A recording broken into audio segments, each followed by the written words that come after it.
रामपुरा गांवों में एक गरीब किसान अपनी बीबी और बच्चों के साथ रहता था। वो बहुत ही गरीब था। वो अपने खेतों में काम करके अपने घर का गुजारा करता था। वो हर रोज सुबह अपने खेतों की ओर जाता और दिन रात मेहनत करके काम करता था।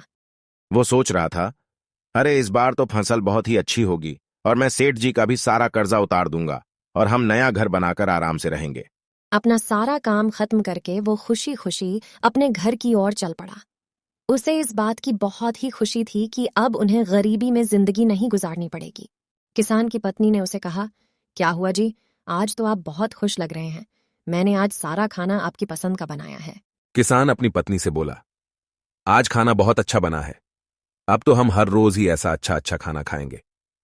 इस बार हमारी फसल बहुत अच्छी होगी, जिससे हमारा सारा कर्जा उतर जाएगा और हम खुशी खुशी रहेंगे और हम नया घर बनाएंगे।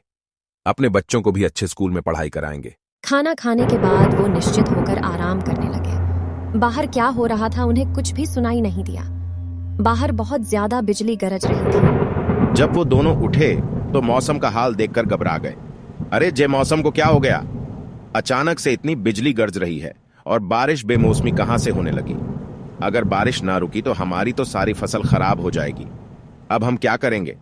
इतनी रात को खेत भी नहीं जा सकते। हमारी फसल का क्या होगा अब?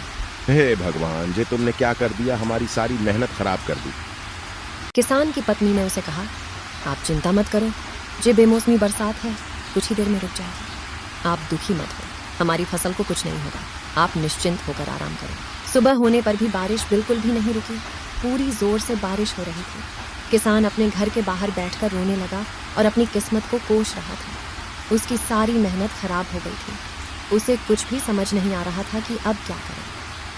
बारिश रुकने के बाद किसान अपने खेत गया। उसकी सारी फसल बर्बाद हो गई थी। हे भगवान, ये तुमने क्या कर दिया?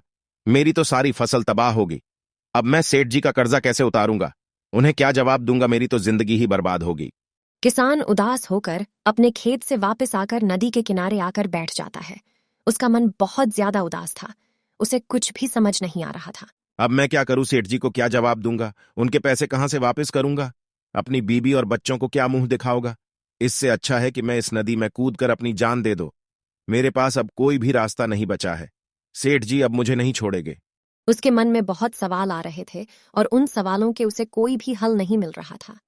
वो उठकर नदी की ओर अपनी जान देने आ गया।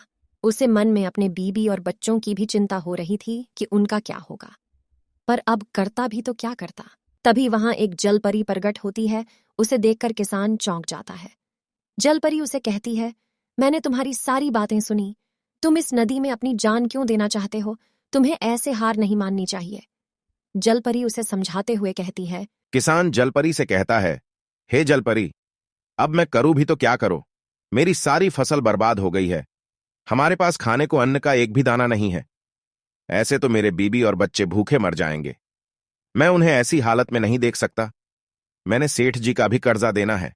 जलपरी किसान को समझाती है और कहती है, मुझे तुम अच्छे इंसान लगते हो।